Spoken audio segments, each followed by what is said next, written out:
in the mix now. All right? We're recording? Yeah, we're on. Don't pull a mic on me. Cool. You're recording. Sorry for you might hear some, you might hear a little bit of background. This is the first Seeking Wisdom. You heard I got an F last week is because we didn't set up video like we should have. So this week we came back strong. We have audio, we have video, and we're right now on Facebook Live. What? Facebook Live? We got the whole phone rigged up just in case you can't get enough. All right, so I got a bunch of notes. There's one question that we've gotten from listeners more than any other question, and they want to know. Do you have any guesses? Absolutely not. As you'll note, now that you can see us on video and Facebook Live, Dave has a laptop full of questions, and my desk is empty. There's nothing here. Good. That's what the people come for. They don't want to see you prepared. All right. That's not the point. Well, tell me. The number one question that people ask is, so like, I think the most popular topics are when we talk about work and how we do things at Drift, right? Just tactically. The number one question that we get is, how do we handle internal communication? Really? Yeah. Wow, I would have never At guessed. least 5 people have written in to specifically ask about that. Let's talk about that. All right. So I have a whole outline of things I want to go through. We'll talk about how we do it here. But I want to ask you this question. Why do you think so many people ask that? Like, does that say something about internal communication that so many people want to hear that topic? I don't know. When you said that, I was thinking, is it because I'm always railing against process and consensus? Maybe. That might be it. Yeah, you're Is like it that? You're like, no meetings, no dates, no roadmaps. How the hell do they get They're just like, done? how the hell does this work? Yeah. What is this guy talking about? I don't know. Don't you? I just feel like it's because so many people we talk about this in the interview process too, is like, I said to somebody recently, I was like, all the questions they were pushing back on us during the interview process, I said, somebody has obviously scarred you before. It's all just like, how do you manage this? And it's all internal politics type stuff. Yep. Don't have that. That's how. All right. So let's do this. Like, if somebody were to ask you, so before we go on the tactics, if somebody asked you, how do we handle internal communication at Drift? Like, what would you talk about our guardrails are, kind of like, what's our process? Or what's the process you want us to have as a company? Sure. So I'd say the guardrails are push as much communication to be one-on-one as possible. So ideally face-to-face if you can, right? That's the best. You can't always do that. And so, yes, you can do that without having meetings, and we do that by sitting closely to each other in terms of like functional areas. Mm-hmm. So like have as much of that as possible. And like we can get into tactics of like when do we use email and when do we use chat and when do we use whatever tool there is out there, but we try to have as much communication happen on one-on-one. And the reason for that is we want to reduce the chance of misinterpretation. And when you use chat, you use something like Slack, or you use email, or you use something else, it's hard to figure out someone's tone. It's hard to figure out like what they actually mean. And so like we have the advantage of actually being in an office together. So let's move as much of that to be in person. And this is something you've mentioned a couple times on this podcast, and to me personally, is just like a lot of the problems that you've seen at companies in the past have simply come because somebody needed to go talk to Amy. What's up, Amy? And they didn't actually roll their chair over to go talk to Amy, right? They said, correct. Oh, I wrote a Wiki post and or like I just wrote this thing and I mentioned Amy in it. Mm-hmm. And it's like, it always seems to come down to like, did you actually go over there and cut through all the BS and have this conversation? Yeah, I think, people are scared to have one-on-one conversations. I'm not sure why, but they're scared and they think either they use the excuse of like that it doesn't scale, so it's not a scalable process. And, or they just, err towards writing something, sending an email, never following up. So there's no follow-up. Like we would just like send these things out there and hope that someone else is on the other end picking them up. Mm-hmm. Okay, so given that, and before we get into the tactics, how would you give us a grade, honestly? Internal communication? C. Yeah. Have you ran a company before this or done other things where it's been higher than a C? Or is it always? No, I think we're average down to C because there's always room for improvement. And so we're constantly, it's peaks and valleys. And so like we'll hit A's at some point and then we go back to C's and we need to get to the next phase. So I'd say we're a C. Have I seen communication better? In certain times and places, but not overall. I'd say people overall, are always people. A C. Yeah. It's always a C, and so we're always fighting inertia. And even if we get to an A, and then something happens, and then we kind of go back to old patterns, and we need to fight our way back. All right, so let's go through each one, and I just made a list of bunch of different things that we do. So As far as like meetings, we have a culture of we don't want to have meetings. Yep. No meetings. But there are meetings. But there are meetings. Yeah. And so don't like go don't take this complete opposite way and say we don't have meetings. We actually bookend. So one of the things that we do is we bookend the week with meetings. So What they're meetings? They're very short. So Monday 11 a.m. the whole team gathers around and we do a 10-minute metrics meeting. Yep. Where everybody goes through, where Will takes us through like the key metrics of our business. We ask questions and also, each team shares what their big focus is for the week. And I think that's been a great meeting for us just to get everybody on the same page. Yep. And Will is a guy on our team who runs ops for us and owns all the metrics and makes this place stick together. Yeah. And so having him run that meeting is great because he can go to each team Monday morning and say, hey, he'll come to marketing and he'll say, hey, what's your team's like 3 things for the week? This product team, what's your 3 things for the week? And he arranges that. But also I think goes back to what we were saying earlier. It also brings everybody together and puts everything on the agenda for the week, right? It's not meant to be like a line by line tactical list of stuff, but it's like, here's what we're working on this week. And then this is the chance where if that doesn't align with some other team or this isn't right, you have to speak up versus letting that go. So we do that on Mondays, and then Friday we do end of the week thing. We bookend it with show and tell. And we do that at 4 p.m. on Fridays. 4 p.m. on Fridays. Yep. Yeah. And we bring the team together, and it's called show and tell, and it's pretty popular, right? We sit back, people have beer, have whatever, and each person goes around and kind of shows what they actually did that week. Yeah. Especially impactful for, of course, creative people like Amy and our other designers and our engineers. Yeah. Where did this start? Is this something you did before? Yeah, we did show and tell. We did it on a monthly basis at HubSpot. Yep. And so we did that as a product team. Each month invited the whole company, and the product team did that. A very different method. We're running at a much faster cadence, and so we do it for everyone in the team, and we do it weekly.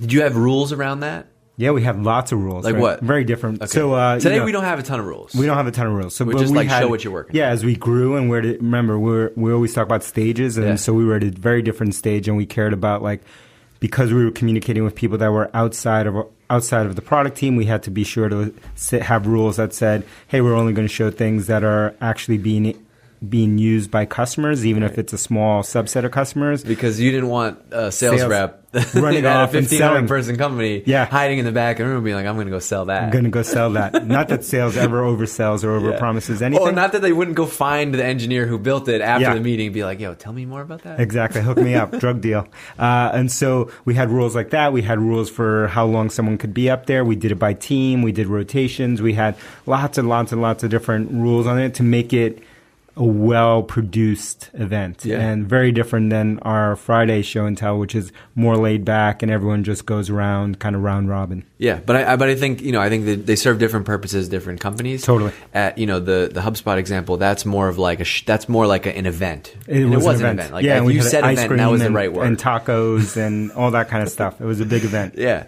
Here, I think it's just a way to keep the team close. Even though we've grown to almost 30 people now, we're over 30 people. Yeah, we're over 30 people. We just keep it tight, and we say, we used to 6 months ago we could each go around and talk about, we could each talk for 10 minutes and talk about the week, and now it's like you got to pick your 1 or 2 things. Yep.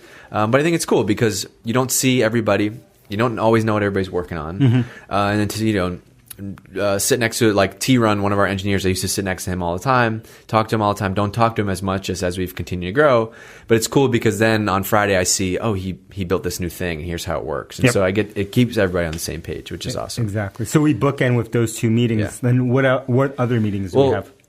Okay, so in between, you don't really have any formal meetings. Yes. But you recently, I've been noticing you've been on this little charge to kill meetings. Yes. And I don't mean they crop up. Yeah, I don't mean kill meetings as we're never having meetings, right? This isn't like no roadmap, no dateline. But you've kill meetings that just pop up. Yeah, you've been noticing that as we grow, more people have a tendency to want to meet. Yep. And your thing is can you hash that out without having a meeting? And you also have given the company a free pass, basically. If you're in a meeting, and actually you tell this, if you're in a meeting and it's not, just leave, right? Just leave. So if you're in a meeting and you don't you don't need to be in that meeting. You should feel free to leave that meeting and go back to what you're doing. So there's no need to feel guilted into going into a meeting. So the reason we're doing this is we're trying to fight inertia, right? We're trying to fight the natural thing that happens, which is meetings start to proliferate. Just like my waistline prolifferates, I need to fight it. Come on, man. The 32 goal is happening. It's happening. Can't have it's that happening. attitude like that. Yeah. But I'm fighting it. You're fighting it. It's inertia. It's inertia. That's why you eat all those plants. That's right. Plant-based. Hashtag plant-based. Okay, so you're trying to fight meetings. But the other couple things that I wrote down. One tool that I love just personally for our team, and I think you're a fan of it too, is 15.5. So maybe explain 15.5 for people that aren't using it. Yeah, 15.5 is, I actually heard the story of how it came about. I've known the founder, David, for a long time now. Yeah. We used it for years now, that tool. And but his co-founder was at a dinner with us in San Francisco. Yeah, Shane. What's up, Shane? What's up, Shane? And he said the whole story is it's a thing that came from the founder of Patagonia, which we all admire a lot. That's a soft spot. That's a soft spot for you too. Exactly. I've read his book a million times, but I don't know if I can pronounce his name, which is Jan Chouinard. I cannot pronounce it. But anyway, he had this thing where, he would disappear. He's known for not actually being at Patagonia and hiking and doing all these crazy things. So he would have this idea of like 15, where he would have this thing called 15.5. So like 5 bullet points, 15 minutes a week. It'd be like a summary that they would come up with what every team was working on, every department was working on. That's how he kept in touch with the company. And so 15.5 as a company took that premise and built software around it. So everybody on a team, basically all the 15.5s roll up to a manager, and then everybody on the team that week at Friday gets a reminder Friday morning, say, hey, fill out your 15.5. Yeah. And just you go through it and you mark down like how you're feeling on a scale of 1 to 5, 0 to 5. Yep. You fill out things that just 5 questions. Yeah. 15 minutes. Things you accomplished that week, feedback for other people, and you can give other people high fives and everything. Why do you like it? I like it because similar to the way that like show and tell bookends the week, filling out my 15.5 is like a way to end the week, kind of just ceremoniously. Yep. The problem is I'm super type A, and so like I don't even get to enjoy the satisfaction of filling it out, because the second I fill it out, I'm like, oh, now I got to make my list for next week. What are the things I'm going to do next week? But I like it, and it also just, for the marketing team, like for the people on my team, for example, I like it because we have our one-on-ones, we'll talk about in 1 second. But 15.5 is just like, you can express a little bit more feedback or go in depth, and you might not always, as much as you want people to share things with you face to face in person, sometimes they're just going to be things that you want that they're just going to write down. It's going to come in a different form. And so one of the 15.5 questions is like, any things you're struggling with. And that's been a great opportunity for people to share feedback, and you can, and then we can be like, what happens all the time, like Amy's sitting right here, is like, Amy might say something, hey, I have this suggestion. And it always ends up being like, okay, great, let's talk about this in our one-on-one on Monday. And so it leads to that, which leads to one-on-one. So we don't have a culture of meetings, but you're a big advocate of one-on-one meetings. Yeah. And so that every member of the team has a one-on-one meeting, which ideally they're setting the agenda for, but that those happen either weekly or biweekly. For each person, so that they make sure that they're in sync. Yeah, and I think the big thing is that meeting is for the person. It's not the manager's meeting. I think that is this is something that we try to push on. We talked a lot about is like, it's not the meeting to show up and be like, so what do you want to talk about? Yep, that's a fail. Yeah, if there's nothing to talk about, don't have the meeting. Cancel the meeting. You don't have to have it every week. Yep. Okay, the last 2 tools before we wrap this one up. Slack, obviously. Which we use daily. I don't think we need to go into how we use Slack. It's obvious. One funny thing, I was reading an article this morning, which was like how to deal with Slack overload. It's funny. Man. And I tweeted something this weekend. I was in Vermont, and I had bad internet, and so I was on the computer, and I got a ton of writing done because I didn't have Slack. Exactly. So like email overload, the solution was supposed to be Slack. We're back. Slack overload. It's crazy. I think it's just as discipline. You don't have to answer you don't have to respond to everything. Yep. Email is interesting to me, though. I think email's having a comeback. I'm trying to push email back. DG has an agenda. Bring email back. I wrote in a Wiki post just hashtag bring email back. Because I think there's things that, like, because everything is real time today, like we want, hey David, here's this thing. Like, here's my feedback. Check it out. Here's this link. Check out this link. Check it out. And like that works for a lot of things. Like, oh, here's a link to this thing you might find interesting. Check it out. But like, if I need your feedback on something, I know you now. Where like the way to get your feedback on that isn't to send you a Slack message in the middle of the day and be like, here's this thing. I need your feedback. I might tell you a Slack message. Might send you a Slack message say, hey, FYI, I just emailed you this thing, and I put it in your inbox. That's how to tell me that. To actually read my email. Go read since your email. I don't read my email. Well, there's a lot of stuff in there. I've seen it. But yeah, I'm just trying to push people to rely on email more for things that aren't real time. Not everything needs to be real time. Agreed. And it's harder to give like longer, in depth, thoughtful feedback on something via Slack, and you just one off in the middle of the day. Totally. I think if it's an FYI or if it's something that people need to sleep on or ponder on, those things should be outside of Slack. Those things should be in email, right? So that we can spend time on it. And let's declutter Slack. Declutter Slack. That's where we're at today. Yeah, we're overloaded. All right, so let's leave people with a couple takeaways. So it's not really the tactics, but it's basically like we are building a culture around kind of 3 pillars, and that's no meetings. Yep. Transparency. Yes. And showing your work. We didn't talk about showing your work. I love that. 3 pillars, the power of 3s. Yeah. Talk about show your work for a sec before we wrap up, though. Sure. Show your work is one of our values, where we try to push everyone from day one and continuously to do exactly that, which show your work, right? Which means it's kind of our version of shipping, right? Which is more applicable to everyone else. Do you think that having show your work as a value, though, doesn't that impact from top-down internal communication? Oh, yeah, absolutely. So you need to show your work. And so like we try to err towards, instead of like perfecting something off in a corner, show your work or show the progress as you're going along in that work, because there you can have things that happen, especially if you communicate with people one-on-one, where you might have suggestions. People might have suggestions for what you're doing, have ways to improve it, or might even point out like, hey, we did something just like that you may have not seen, and here it is, check it out. And so like there's more opportunity to collaborate and to work together as we show our work. Man. All right. Before you send us off with the call to action, I got to do fan love. All right. Fan love of the week. This one is from C. Andre. He said, she, I don't know why I said that. Awesome chemistry, pragmatic topics with a refreshing spin to them. Entertaining and easy listen for management wisdom. Gerhard is a great interviewer and conversationalist. Cancel is a time-tested founder and CEO. Together, they crush it. That's fan love for this week. Thank you. How many stars? 1, 2, 3, 4, 5 stars. 5 stars? 210 5-star reviews now. We only have 90 left. Come on, people. 90 left? I thought the goal was 600, 700. Oh, I'm just talking about short-term goals. Oh. Yeah, short-term. All right. Trying to be show progression for Appreciate people. That. Yeah. That means a lot. Let's get 90 more. Yep. 5-star reviews only. Yep. Not 4, not 3, not 2, not 1. We only 210 5-star reviews. Leave your review. Show your love. DG does not get any love during the week. He needs some. Please. And this is the I highlight. definitely need some. This is the highlight. I get 0. Subscribe. I'm on negative love right now. So hook me up with some 5 you stars. You only get hate these days. I get hate, which is okay. It's okay. Yeah. If I can't get love, I'll get hate.